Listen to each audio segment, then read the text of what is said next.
Hi guys, आप लोगों का हमारे YouTube channel MP classes by Vijay sir में स्वागत है। देखिए, इसके पहले वाले वीडियो में हमने आपको बोर्ड परीक्षा से संबंधित कुछ टिप्स दिए थे। अंकों का निर्धारण मैंने किया था, OMR सीट पर कैसे आपको अपने रोल नंबर वगैरह कैसे भरने हैं वो दिया था।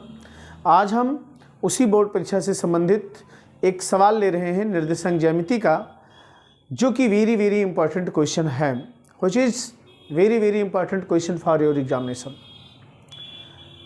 आप लोग हमारे चैनल को सब्सक्राइब कीजिए, हमारे वीडियो को लाइक कीजिए, शेयर कीजिए, कमेंट कीजिए। आइए हम क्वेश्चन स्टार्ट करते हैं। देखिए क्या है क्वेश्चन आपका। क्वेश्चन आपका ये है कि उस रेखा पर जो अक्षों से A और B का अंतःखंड काटती है, उस रेखा पर जो अक्षों से A और B का अंतःखंड काटती है, मूल बिंदु से डाले गए लंब की लंबाई स्मॉल p है। तो सिद्ध कीजिए कि 1/p² equal to 1/a² plus 1/b²। ये क्वेश्चन आपका बहुत ही इंपॉर्टेंट है। ये आप मान के चलिए कि ये क्वेश्चन, वैसे तो नहीं कहता हूँ, नहीं तो आपके एग्जाम में रखा हुआ क्वेश्चन है। It is very important question. देखिए क्या करेंगे इसमें हम। इसमें सबसे मेन बात आपकी ये होती है गाइस कि किसी भी बिंदु से किसी रेखा पर डाले गए लंब की लंबाई जो निकाला जाता है वो किस प्रकार से निकाला जाता है, वो जो लड़का जानेगा वो इस सवाल को लगा लेगा। ठीक है, एक हमारे पास में जैसे उस रेखा पर जो अक्षों से A और B का अंतःखंड काटती है, देखिएगा रेखा का जो समीकरण होता है वो अंतःखंड रूप का समीकरण क्या चीज़ होता है, आइए मैं आपको बताता हूँ। मैं फिगर बना के आपको समझाता हूँ। ये देखिए y अक्ष, ये है आपका x अक्ष, ये है आपका x डैश लिख देता हूँ, ये आपका y और ये y डैश हो गया, ये मूल बिंदु हो गया। यहाँ से मैंने एक रेखा काट दिया, खींच दिया। मैंने माना कि ये x अक्ष पर ये यहाँ तक का A है और ये दूरी आपकी कितनी है, ये B है, यहाँ तक की दूरी। क्लियर? ये डाला गया। इसके मूल बिंदु से यानी इससे इस पर जो लंब डाला जा रहा है वो स्मॉल p है। ठीक है, इसी स्मॉल p का जो मान यहाँ पर दिया जा रहा है ये आपका दिया, ये मूल बिंदु से डाले गए लंब की लंबाई हो गई। इस मूल बिंदु का निर्देशांक मैंने p लिख दिया, A 0 0 लिख दिया। इसको मैंने माना कि ये आपकी A है और इसे मैंने माना कि आपका B है। ठीक है, इसके निर्देशांक की बात अगर हम लोग करें तो x अक्ष पर पहले हम लोग चलते हैं, फिर y अक्ष पर चली गई दूरी आपकी 0 है। यहाँ पर इसका निर्देशांक हो जाएगा 0, B हो जाएगा। इस प्रकार से अगर देखा जाए तो ये जो रेखा आपकी AB जो जाएगी, इसका समीकरण क्या बनता है, पहले तो आप लोग ये जानो। तो पहले ये जानो कि दो बिंदुओं से जाने वाली रेखा का समीकरण क्या होता है।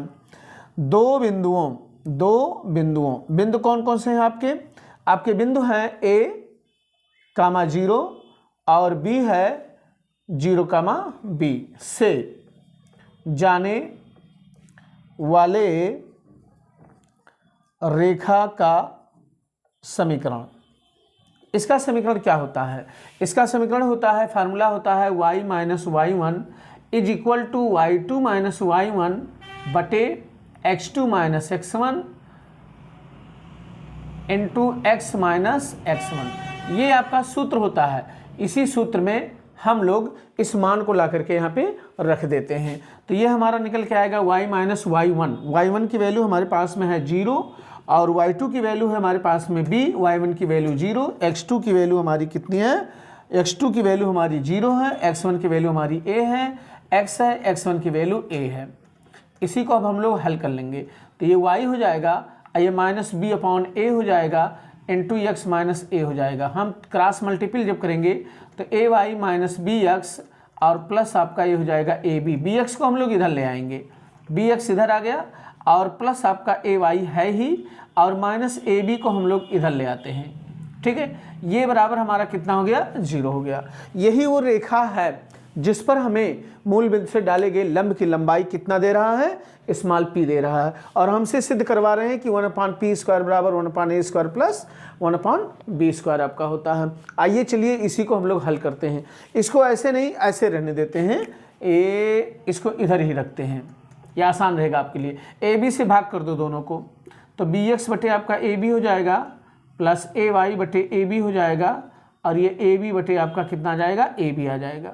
यहाँ से ए कट जाएगा, यहाँ से बी कट जाएगा, यहाँ से ए बी कट गया, ये बचा कितना x/a प्लस y/b और ये एक। इसे हम लोग जानते हैं क्या कहते हैं, इसे हम लोग अंतःखंड रूप का समीकरण कहते हैं, इसे अंतःखंड रूप का समीकरण कहते हैं। ये एक को हम इधर पक्षांतर कर लेते हैं, -1 बराबर 0, यही जो आपका होता है इसे हम अंतःखंड रूप का समीकरण कहते हैं। याद रखिएगा, अंतःखंड रूप का समीकरण।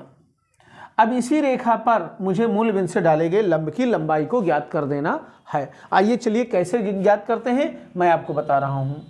देखिए यहां पे लिखेंगे समीकरण नंबर 1, या रेखा लिख दें यहां पे, रेखा फर्स्ट पर मूल बिंदु का मतलब होता है 0 0, मूल बिंदु से डाले गए लंब की लंबाई इनके हिसाब से कितनी है, p है, लेकिन आपके हिसाब से क्या होगा, इसको देखिए p। अब हम लोग जब किसी बिंदु से किसी रेखा पर डाले गए लंब की लंबाई जब निकालते हैं तो उसके पीछे कैसे निकालते हैं, तरीका क्या होता है। तरीका ये होता है भैया यहाँ पर कि जिस बिंदु से हम लोग लंब डालते हैं उस बिंदु को x और y की जगह पे लाके रख देते हैं, तो ये 0 हो जाएगा, a भी 0 हो जाएगा, माइनस। इसके बाद में ये बात समझ गए ना, x की वैल्यू कितनी है 0, मूल बिंदु का मतलब 0 0 0 0, तो x की वैल्यू 0, y की भी वैल्यू 0। जब इसको 0 0 जब रखेंगे तो पूरा आपका 0 हो जाएगा, -1 आ जाएगा। इसके बाद में क्या काम करते हैं, x तथा y के गुणांकों के वर्गों के योग के वर्गमूल से भाग कर देते हैं। कैसे, ऐसे x तथा y का गुणांक कितना है 1/a 1/b। इसका हम लोग क्या करेंगे, वर्ग करेंगे, फिर इनको क्या करेंगे, जोड़ेंगे, फिर क्या करेंगे, इनका वर्गमूल लेंगे, फिर इसी में हम लोग भाग कर देंगे। तो ये चीज़ आपके सामने आ जाती है। तो p बराबर हो जाता है -1/√1/a² प्लस 1/b²। ये बात समझ में आ गई आपको। अब इसके बाद में दोनों पक्षों का हम लोग वर्ग कर देंगे। तो यहाँ पे लिखेंगे कि वर्ग करने पर दोनों पक्षों का, तो ये p² हो जाएगा, बराबर आपका 1 मिलेगा, नीचे की करड़ी आपकी हट जाएगी, ये हो जाएगा। अब इसको हम लोग पलट देते हैं, जब पलटते हैं तो 1/p² बराबर हो जाता है 1/a² प्लस 1/b²। यही आपको इसमें क्या करना था, सिद्ध करना था। ये आपके समझ में आ गया। अब इसे आप लोग नोट कर लीजिए और हम आपको इसके बाद में फिर अगला क्वेश्चन बता रहे हैं। अब देखिए इसे आप लोग नोट कर लीजिए, यही क्वेश्चन आपका था। ओके,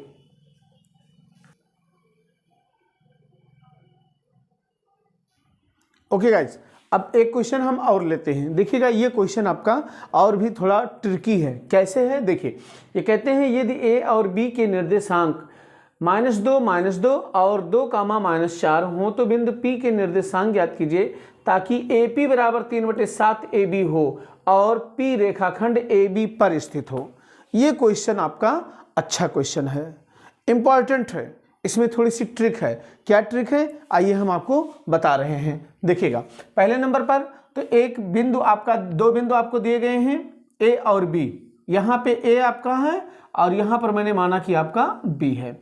इसको मैंने मान लिया A है, इसका निर्देशांक -2 है, और ये आपका B है जिसका निर्देशांक है कितना 2, -4।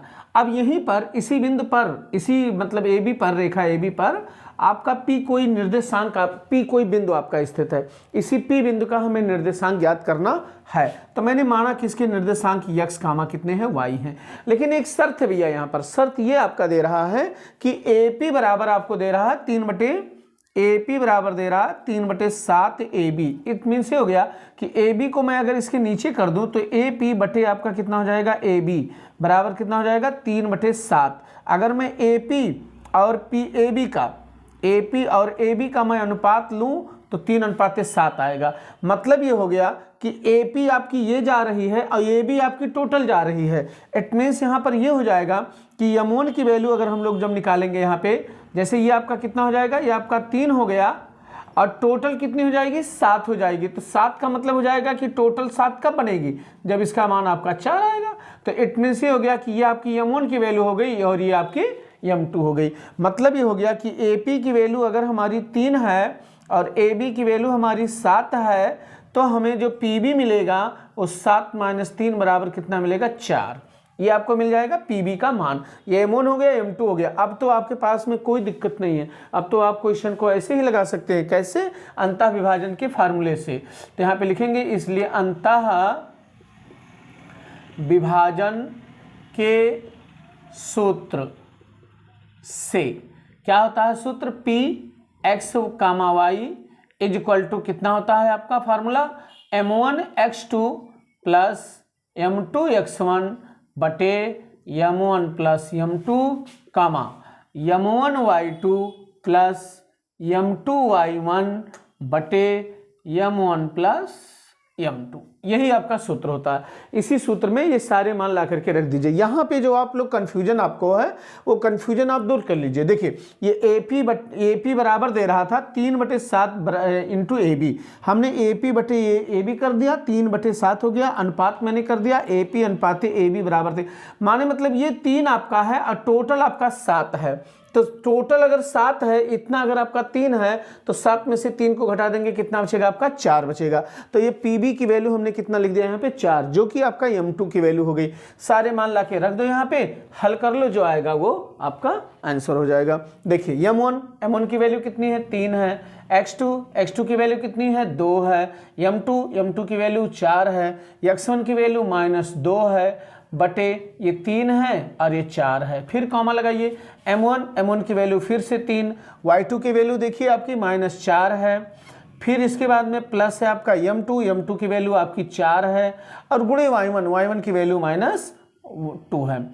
अपॉन ये आपका हो जाएगा 3 + 4। देखो एक काम किया करो, जो बच्चे ना समझ पाए वो, जैसे ये आपका पॉइंट लिखा गया है तो ये आपका पॉइंट होता है x1 y1, एक किनारे वाला आपका होता है x2 y2। अब तो क्लियर हो गया। M2 आपके पास लिखा है, M1 आपका लिखा है, सारे मान ला करके यहाँ पे आपको रख देना है बस। अब इसी को हल कर रहे हैं। देखिएगा 3 दूनी 6 हो गया और ये -8 हो जाएगा, यहाँ 7 आ जाएगा, ये -12 हो गया और फिर माइनस कितना आ जाएगा? 8 और बटे आपका ये 7 आ जाएगा। तो ये हो जाएगा -2/7 और ये हो जाएगा -20/7। तो P का जो निर्देशांक आपका बनेगा वो कितना बनेगा?